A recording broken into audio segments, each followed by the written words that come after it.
Toxic Masculinity. No, Manipulative Masculinity by mentallypapaya. Summary. It was at this point that Bakugo, to Aizawa's horror, and the rest of the class's utter disbelief, promptly burst into tears. Or, Bakugo can cry on demand, and he has absolutely no problem using this for his own personal gain. Who knew? Uraraka was dead. She was so dead. As panic slowly began to rise through her, she rummaged through her backpack again, as if the first 3 times were just flukes, and she would find the missing assignment hiding in a side pocket simply because she needed to. Alas, she had definitely forgotten it. She let her backpack drop to the floor and slumped back in her seat, staring forward with a depressed, resigned expression. She was so fucking dead. Usually, forgetting an assignment that needed to be handed in wouldn't be that big of a deal. She could just slip out of the classroom and go grab it. The dorms weren't that far away, and they still had a few minutes till Aizawa would start class anyway. But this assignment was different. Apparently, Aizawa was sick and tired of having to allow students to run and fetch forgotten assignments after class had started. Because apparently, some students, Kaminari and Arshido, seemed to have the habit of forgetting their homework a lot, to the point where one of them would be running off to retrieve it at least twice a week. So now Aizawa had implemented a new rule. Once you cross the threshold of a classroom, you cannot turn back for forgotten items, and if you did miss turning in an assignment, a week's detention. It was harsh, but even they had to admit that Aizawa had to put up with a lot of their shit, so he was bound to crack down on them eventually. It wasn't even just Uraraka who would face the consequences for this little slip-up, as Aizawa had made the announcement when he assigned these projects that if the entire class handed in their homework on time, and nobody got detention for a whole week, they would be given an extra day off. A whole extra day without any work. After the stress-inducing year Class 1A had already endured, it was fair to say that they were motivated to get to that holiday. So how the fuck did you forget her assignments? Thinking back, Uraraka remembers passing Bakugo literally threatening to shave Kaminari's head if he didn't double-check that he had his assignment that morning. Why didn't that make her think to check? She bit her lip in trepidation as the last of her classmates filed in through the doors, all of them placing down their non-forgotten work on the tray on Aizawa's desk, before settling into their chairs and waiting the final few minutes until class started. Aizawa took no notice of them, reading a book and refusing to interact with anyone until he contractually had to during class. Despite this apparent lack of interest, Uraraka knew that if she attempted to leave the classroom, he would have tied her up in his capture weapon before she could even make it 3 steps down the hall. How could she be this forgetful?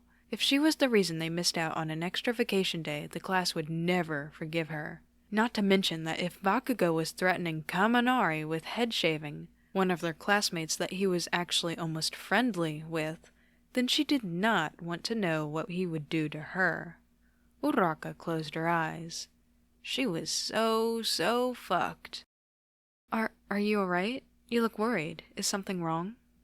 She jumped to attention, sitting up straight and snapping her eyes open in surprise to see Izuku had wandered over to her seat, and was looking at her with his head tilted slightly in concern. She held her breath, and her gaze unwillingly flickered over to the tray on Aizawa's desk, containing every student's homework but her own. Izuku's eyes followed hers warily. Uraraka.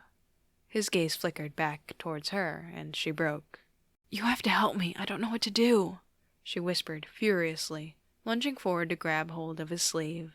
Izuku's eyes widened as he connected the dots, and they started gaining attention from the rest of their classmates surrounding them. "What happened?" Kirishima turned round to inquire quietly, and Uraraka buried her face in her arms shamefully. "She hasn't handed in her assignment." "What?" Kirishima and Izuku both hurried to shush Ida, who had whirled around so fast Uraraka was surprised he hadn't gotten whiplash, and was staring at her with incredulous betrayal.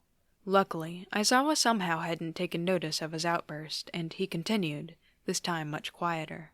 "But you never forget your homework. How could you do this now?" "It's not like I did it on purpose, Ida." She lifted her head to glare at him defensively, before turning to Izuku.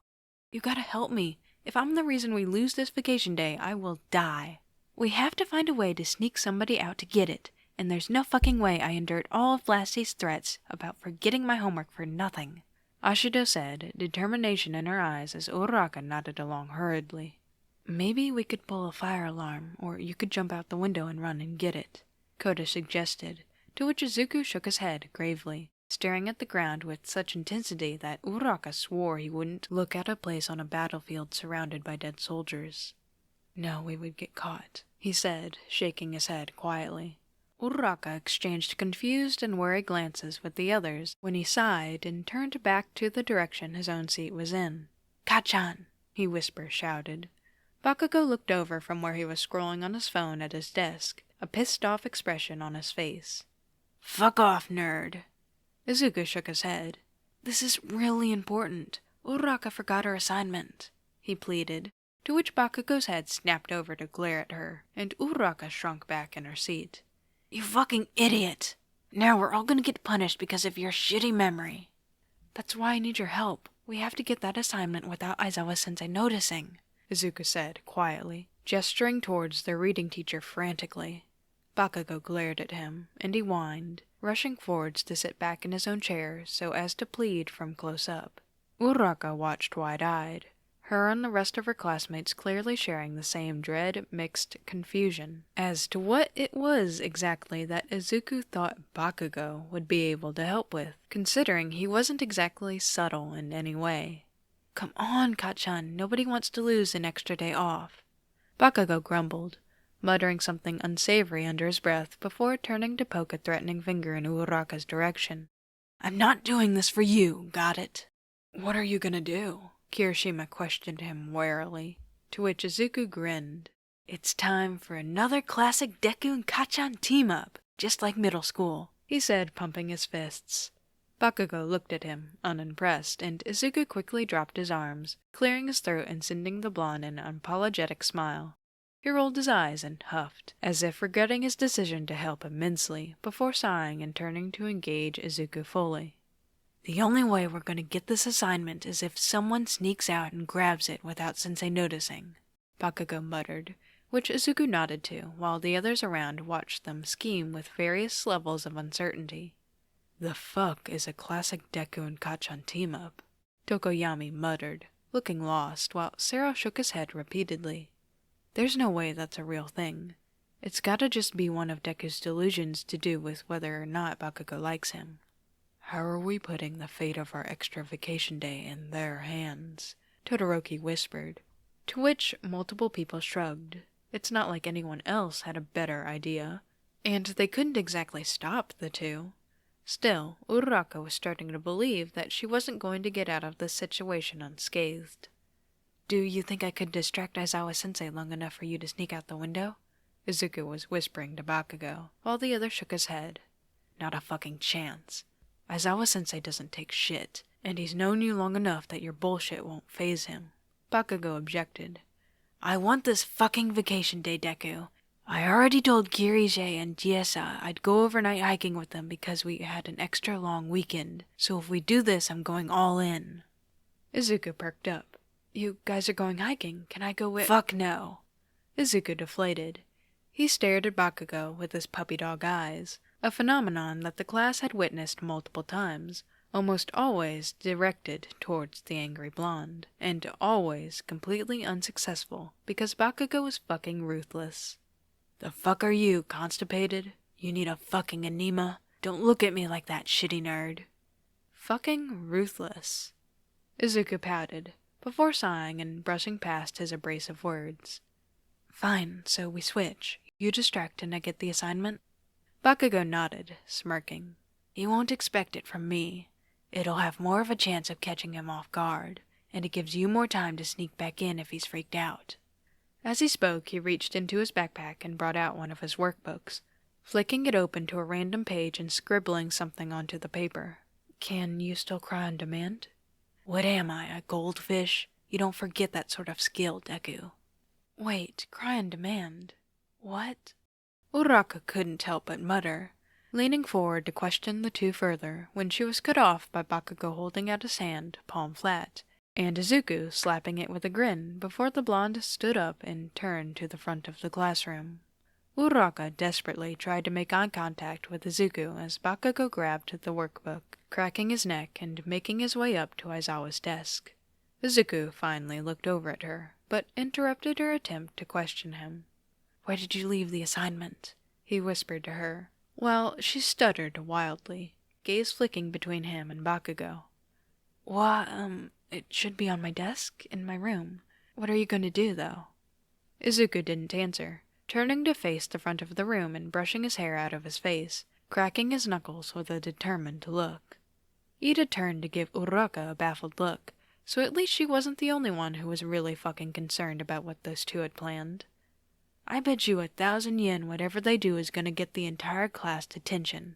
Kaminari leaned over to whisper in Ashido's ear. She subtly reached an arm over to shake his hand in agreement.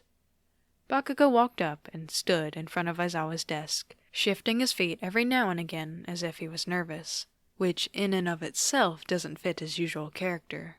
Bakugo was always confident in everything he did. Finally, after a few moments of awkward waiting, Aizawa looked up from his book and sent him a flat look. "What do you want, problem child?" Bakugo seemed to steel himself before slapping his English workbook on the desk. "I need you to check my work before English class." Raising an eyebrow, Aizawa put his book down. "That's why you have an English teacher, Bakugo."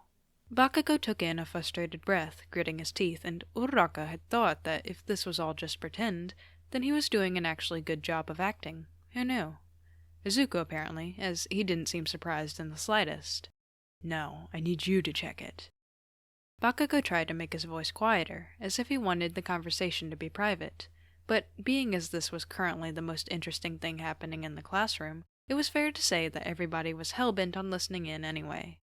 I don't think I got these questions right. I need you to double-check it before English class. I don't want his help, I want yours." "What?" Kirishima looked around, as if double-checking that everybody else was hearing this, too. Bakugo did not ever ask for help. Aizawa, too, seemed to realize this, as he started paying more attention to the situation, looking at Bakugo with poorly hidden shock. He also seemed a bit touched that Bakugo was coming to him instead of anyone else, and clearly not wanting to drive him away, he schooled himself quickly, nodding and gesturing to the book. "Right, okay," he said, almost in a daze, while Uraraka watched with wide eyes. Which questions do you need me to look at?" Bakugo stiffly pointed to a part of the workbook, and Aizawa spun the page around so he could check the answer. As impressive as this whole display was, Uraraka still wasn't sure how this would help get her assignment back. Izuku still had no way to sneak out of the classroom unnoticed, and if anything, they had just made Aizawa more aware of everybody in the classroom, so he could definitely catch them if somebody tried to leave. Surely this wasn't their whole plan, right? "You misspelled a few words on this question," Aizawa finally answered, pointing to a part of the workbook. "There's no E here, and you forgot to use an instead of a." Uraraka narrowed her eyes. Bakugo was usually really good with English. Most of the time, he was the one everybody else went to for help with their English work. He must have purposely written down an incorrect answer specifically for this plan. That was admittedly unexpected, being as usually Bakugo would rather die than hold back on his work, or allow people to underestimate him. What was even more unexpected was the way Bakugo's shoulders seemed to slump, and he leaned forward to look at the workbook miserably. "Fuck," he muttered dejectedly. "It's fine, Bakugo." Aizawa's eyes widened slightly, clearly not wanting to ruin the one time Bakugo had gone to anybody for help, ever. "It's not bad. You did well on these other questions, and I'm sure you can just fix these mistakes for next time." "Fixing it doesn't mean shit. I still made the fucking mistake." "You can't be perfect at everything, Bakugo. It's fine to make mistakes sometimes." Aizawa seemed a little taken aback, which was perfectly understandable as nobody had ever heard Bakugo talk about himself in a way that wasn't positive before. It was slightly unnerving. "Perfect at everything." Bakugo let out a small, disbelieving laugh. One hand reached up to run through his hair stressfully. Members of the class started to give each other wary glances, wondering what was going on. This was the only thing left that I was good at, and now I'm fucking this up too. Uraraka's jaw dropped. Was Bakugo's voice shaking? Starting to get a little freaked out, she turned to look at Izuku, only to see him watching the show with a wolfish grin. What the fuck was happening? Aizawa was now at full attention, staring at Bakugo with apprehension and looking like he was very out of his depth. He held his hands up as if to calm the blonde down. Bakugo, you're almost top of the class, and you haven't failed anything. It's okay. Right, yeah, almost top of the class. Bakugo barked out harshly, hand now gripping his hair tightly while Aizawa stared at him with immense concern. Just like I almost got away from the league, but I fucked that up too, and now All Might's fucking gone and I can't even get an English question right, and... Aizawa, who had been watching his student unravel with his mouth agape, blinked in shock, before reaching up and pulling Bakugo's hand away from his head, which he surprisingly let happen. The teacher quickly stood up from his seat at the desk, brain seemingly uncomprehending of what he was currently witnessing, and ushered Bakugo around the desk to sit on his chair. Bakugo acquiesced, cutting himself off and allowing himself to be led while breathing heavily. Izuku sent him a thumbs up from his seat, looking like he was holding back laughter. Okay, I think you need to take a breather and try to calm down. This was the most lost Uraraka had ever seen Aizawa look, and she completely understood because she felt the exact same way. Bakugo, obviously you've been a bit stressed out lately, and that's what's probably contributing to these feelings. You know that what happened with All Might wasn't your fault, right? Aizawa asked, wincing at his terrible attempt at comfort, and clearly he had no fucking clue how to deal with panicked students, especially when that student was Bakugo. It was at this point that Bakugo, to Aizawa's horror and the rest of the class's utter disbelief, promptly burst into tears. If there was anybody watching whose jaw wasn't on the floor before, it sure as fuck was now. Izuku, who was still grinning like a child at Christmas, quickly took advantage of Aizawa's complete ignorance of everything that wasn't the crying Bakugo, and slowly slipped off his chair, silently and slowly taking steps towards the classroom door.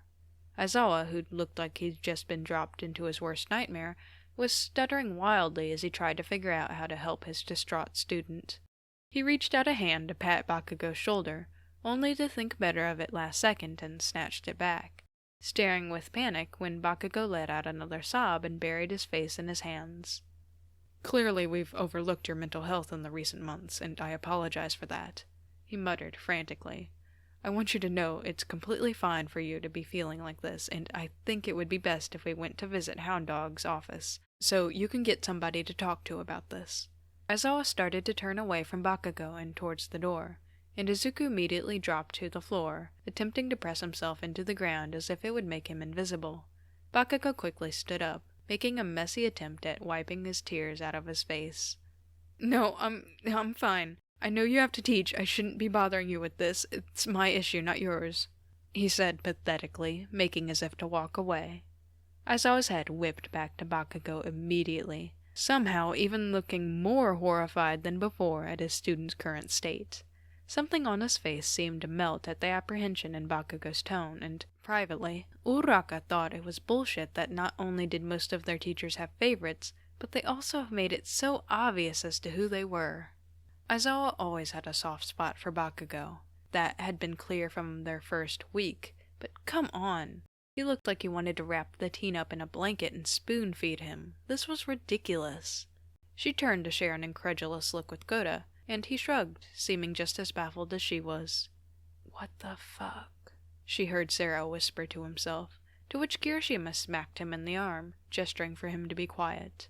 Clearly, Uraraka wasn't the only other classmate who was both absolutely perplexed and completely invested in what was going on. No, that's not what I meant. You don't need to deal with this alone. Aizawa quickly backtracked, stopping Bakugo in his place and ushering him back to the seat, effectively giving Izuku another chance to make a break for it.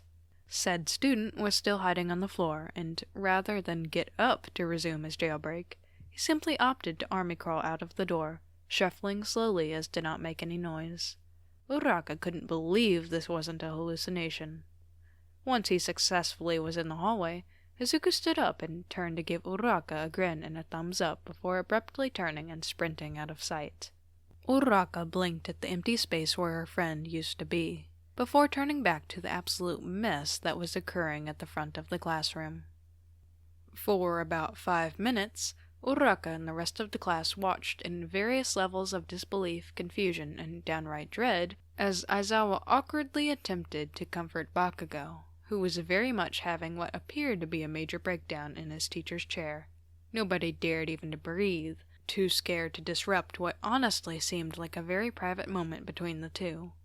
It seemed so wrong to have such emotion come out of Bakugo, but they had to admit it was definitely a good distraction. Uraraka understood why they went for the parts they played in this. As much as she cared about Izuku, she had to admit he was definitely more emotional than Bakugo. And if it was him who had broken down in the middle of class, Aizawa most likely would have simply sent him off to gather himself, or call All Might to help.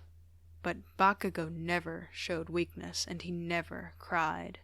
If he had gotten to the point where he was willing to have a breakdown in a public area, there was no way Aizawa, or anyone for that matter, would know what to do or how to fix it. Which left the tired-looking teacher awkwardly shuffling around the blonde, trying his best to offer words of comfort while becoming increasingly distressed and seeming like he had very much questioned his decision to become a teacher. Honestly, Bakugo looked so distraught, Uraraka had genuinely started to wonder if he was even acting anymore. Finally, after it had gotten to the point where Bakugo was just rambling incoherently about how much he'd failed at life, weeping uncontrollably while Aizawa was kneeling in front of him and nodding along, occasionally trying to give him a comforting pat on the shoulder, Izuku once again appeared in the doorway. He held Uraraka's assignment up in his hand, much to her relief, although a part of her even wondered if it was worth everything that had happened. Silently, Izuku slipped into the room, waggling his eyebrows at Bakugo and holding up the assignment behind Aizawa. He pointed to the tray on the desk where the homework was supposed to be turned in, and Bakugo covertly held a thumbs up from where his hands were curled in his lap. Aizawa didn't even notice, too preoccupied with the latest round of sobs Bakugo had let out. The class watched baffled as Izuku simply allowed Uraraka's assignment to drop to the floor in front of the desk, being unable to get closer to the tray without risking Aizawa noticing his presence. Then he calmly returned to his seat, flashing anyone who stared at him with an innocent smile. Once he was back in his seat, looking for all the world like he had never left, he gave Bakugo a single sharp nod, which he returned, albeit in the guise of letting his head bob up and down so he could wipe his tears. Somehow, Bakugo proceeded to make the entire situation even more dramatic than before, by suddenly stopping still and lifting his head up to stare at Aizawa earnestly. "Do you think I can even be a hero? Will I fail at that too?" Izuku looked like he was struggling not to burst into laughter, desperately covering up his mouth with the back of his hand. Aizawa's jaw dropped again, shaking his head sincerely. "Of course not, Bakugo. I have no doubt that you'll make a great hero one day. I wouldn't have allowed you to be part of this class if I believed otherwise. You just need to learn to accept help sometimes." Bakugo stared at him for a few moments, before abruptly standing up, Aizawa following suit in confusion. All of a sudden, to Izuku's clear delight, and everybody else's total bewilderment, Bakugo's face completely changed. The only evidence to his previous state was the tear tracks and puffy eyes, still evident on his face as everything else about his demeanor suddenly went back to normal. Aizawa stared at him, baffled. "Thanks, Sensei. Really helped me work some shit out there, but I reckon I'm good now." Aizawa blue-screened. Bakugo casually swung his hands into his pockets and sauntered around the desk. Aizawa's eyes narrowed, and his face almost seemed to freeze at the sudden change in demeanor. He watched, looking a little disoriented, as Bakugo casually bent down to pick up Uraraka's assignment, turning around to plop it in the tray. "I think you dropped this," he added, patting Aizawa on the arm and giving him a single nod, before turning around and finally heading back to his seat, nothing about him seeming even remotely unnatural.